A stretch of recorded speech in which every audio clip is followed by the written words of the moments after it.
Right, so there you go. Brilliant, this thing. Running off of a 5 amp. Could probably cut 20 of them through that. That's the full 12-inch of thickness as well, so doesn't really have a problem. If I'd lined it up better, it would have been more efficient to cut. So yeah, highly recommend this. This is absolutely fantastic.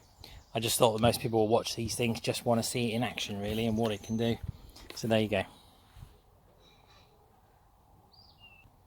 If you want to buy one, I'll put a link in the description.